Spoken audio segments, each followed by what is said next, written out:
Hey guys, good morning. Welcome to new blog.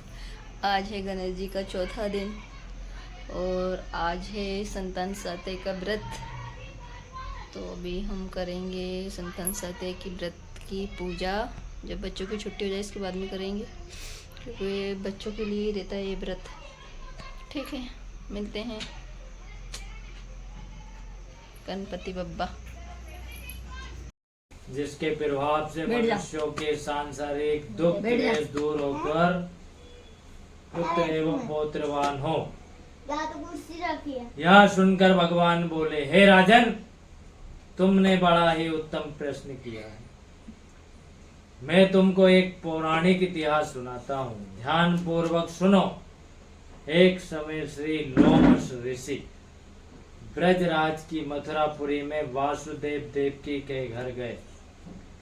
Rishiraj को आया हुआ देख करके दोनों अत्यंत प्रसन्न हुए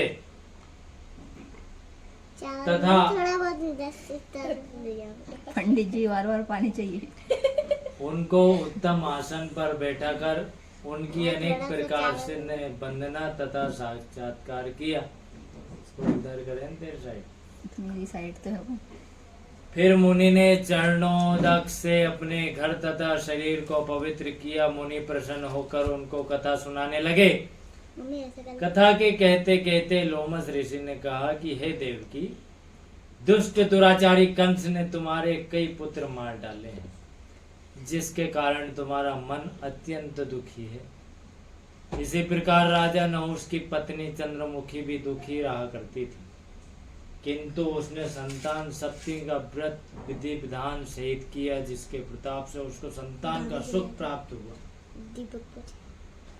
यह सुनकर देवकी ने हाथ जोड़कर मुनि से कहा कि हे ऋषिराज, कृपा करके रानी चंद्रमुखी का संपूर्ण वृत्तांत तथा इस व्रत का विधान विस्तार सहित मुझे बताइए, जिससे मैं भी इस दुख से छुटकारा पा सकूं। लोमश ऋषि ने कहा, हे देवकी, अयोध्या के राजा नहुष थे। उनकी पत्नी चंद्रमुखी अत्यंत सुंदर थी। उसी नगर में विष्णुगुप्त नाम का एक ब्राह्मण रहता था। उसकी स्त्री का नाम भद्रमुखी था। वह भी अत्यंत रूपवान सुंदरी थी।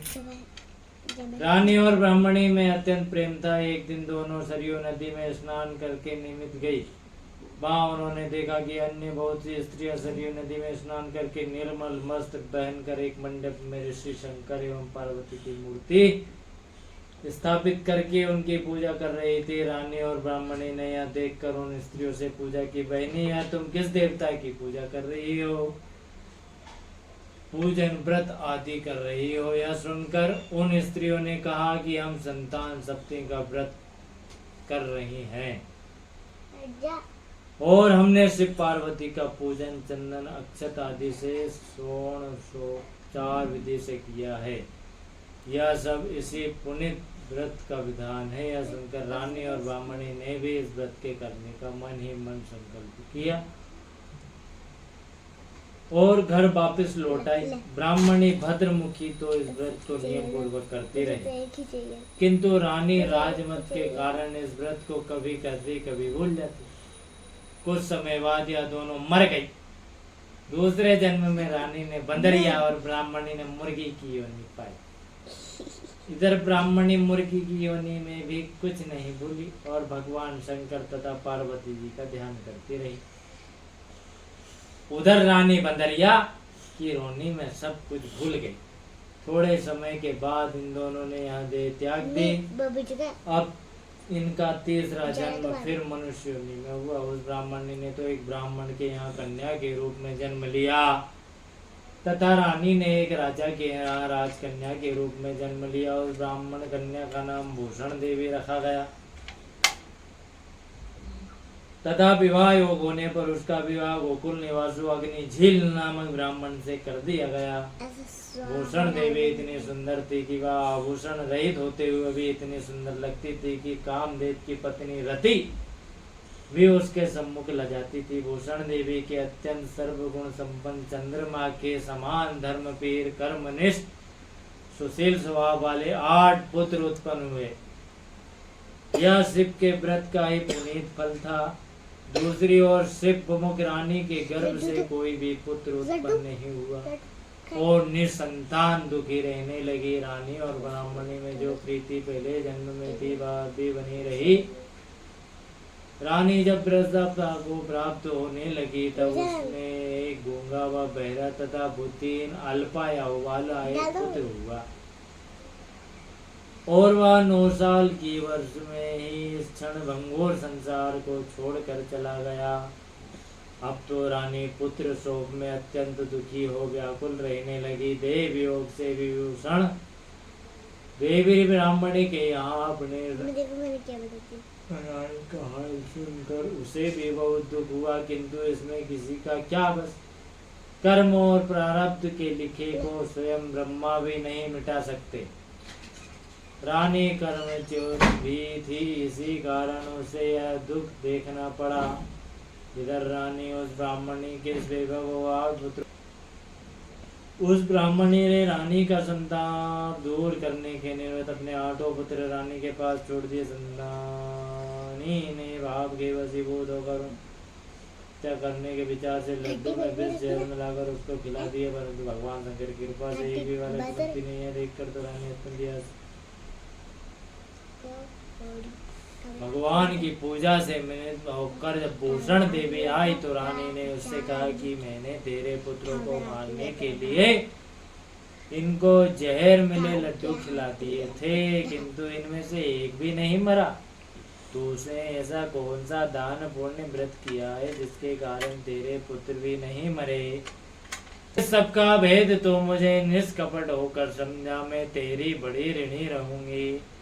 रानी के ऐसे दीन वचन सुनकर भूषण ब्राह्मणी कहने लगी, हे रानी सुनो, तुमको 3 जन्म का हाल कहती हूँ, सो ध्यान पूर्वक सुनना। पहले जन्म में तुम राजा नहुष की पत्नी थी और तुम्हारा नाम चंद्रमुखी था। मेरा नाम भद्रमुखी था और मैं ब्राह्मणी थी। हम तुम दोनों अयोध्या में रहते थे। मेरी तुम्हारी वयु बीती थी। एक दिन हम तुम दोनों सरयू नदी में स्नान करने गए